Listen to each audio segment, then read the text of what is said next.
Assalamualaikum warahmatullahi wabarakatuh.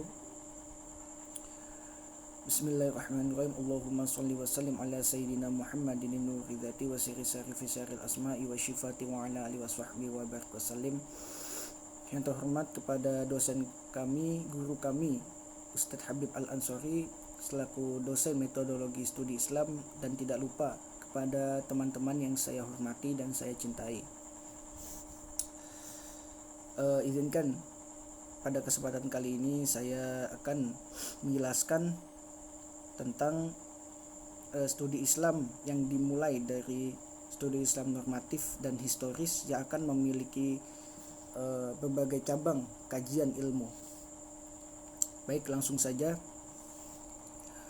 Pengertian Islam normatif.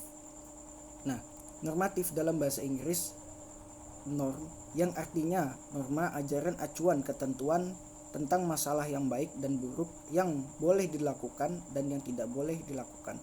Islam normatif adalah Islam yang benar, yaitu yang bersumber dari firman Allah Subhanahu wa taala. Islam dikatakan benar adalah Islam yang bersumber pada Al-Quran dan As-Sunnah atau hadis. Nah, Islam normatif ini memiliki berbagai tradisi, kajian. Apa saja? Yaitu teologi, tafsir, tasawuf, filsafat, dan fikih. Teologi yaitu pemikiran tentang persoalan ketuhanan. Yang kedua, tafsir. Tafsir yaitu penjelasan dan pemaknaan kitab suci. Yang ketiga, tasawuf yaitu pemikiran dan tingkah laku pendekatan diri pada Tuhan. Yang keempat, filsafat, pemikiran dalam bidang hakikat kenyataan dan kebenaran. Yang kelima adalah fikih, yaitu pemikiran dalam bidang jurisprudensi atau tata hukum.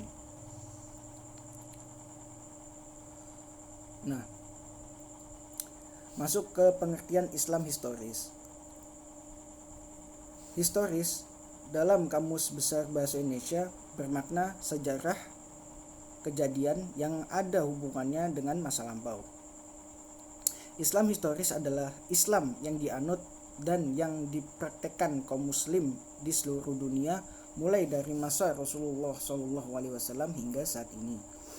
Nah, Islam historis adalah Islam yang senyatanya diamalkan masyarakat, tidaklah muncul dengan tiba-tiba. Pasti ada yang melatar belakangi benar atau salah sebuah pengamalan Islam. Suatu masyarakat sangat dipengaruhi oleh ruang juga waktu yang mereka alami. Nah, jika Islam dipandang dari sudut pandang normatif, maka Islam adalah agama yang benar, mutlak, yang berisi ajaran Tuhan tentang urusan akidah dan muamalah. Sedangkan jika Islam dipandang dari sudut pandang historis, maka apapun yang tampak dalam kehidupan masyarakat, disinilah Islam sebagai sebuah disiplin ilmu. Nah, Islam normatif yaitu Islam yang mutlak berdasarkan Al-Quran dan hadis.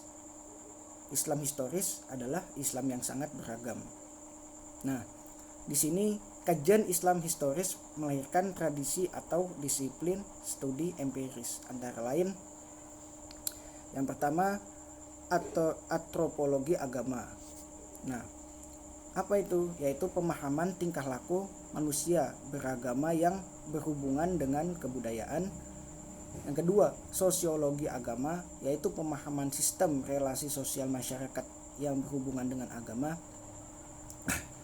Yang ketiga, yaitu psikologi agama, yaitu pemahaman aspek-aspek kejiwaan manusia yang berhubungan dengan agama.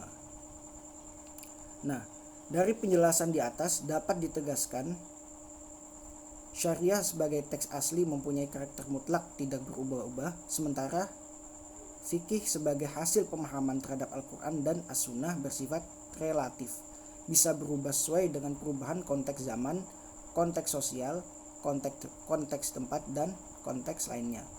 Nah, untuk membangun universalisme Islam dimulai dari pembangunan individu yang memahami kedudukannya sebagai hamba Allah dan sebagai makhluk sosial. Untuk mewujudkan hal tersebut, maka tiap individu harus memahami prinsip ajaran Islam. Nah, prinsip ajaran Islam ini harus dipahami dengan baik dan benar agar visi, misi, dan tujuan ajaran Islam dapat tercapai. Nah, oleh karena itu, studi Islam normatif mencakup Al-Quran dan yang kedua Sunnah Nabi melalui metode Al-Quran melalui metode tahlil ijmali, muqarrin, yang keempat yaitu maudhu'i. Nah, Sunnah Nabi memakai metode tahrijul hadis. Nah, yang kedua yaitu historis. Studi Islam historis meliputi penafsiran, pemikiran ijtihad, institusi keagamaan, pengamalan, fikih, tasawuf, filsafat, kalam, dan yang terakhir yaitu Islam kontemporer. Nah, Islam kontemporer ini memiliki sampel yaitu teori hudud dan teori pribumisasi yang diterapkan problematika kontemporer. Nah, studi Islam historis ini meliputi yang tadi saya sebutkan, yaitu membutuhkan pendekatan. Pendekatan apa? Pendekatan yang sudah saya jelaskan sebelumnya, yaitu teologis normatif, antropologis, budaya, sosiologis, psikologis, dan filosofis. Nah, pendekatan ini membutuhkan penelitian, sementara untuk studi Islam normatif yang mencakup Al-Quran dan Sunnah Nabi melalui metode-metodenya, yaitu membutuhkan pengkajian studi Islam. Yang kemudian studi Islam ini menjadi objek Islam normatif dan historis. Seperti itu. Baik, mungkin sekian penjelasan dari saya. Kurang lebih jika ada kesalahan dan kekhilafan murni dari saya pribadi, dan jika ada hikmah yang bisa dipetik, semua itu murni karena Allah Subhanahu wa taala. Baik, saya akhiri, wallahul muwaffiq ila aqwamit thoriq. Wassalamualaikum warahmatullahi wabarakatuh.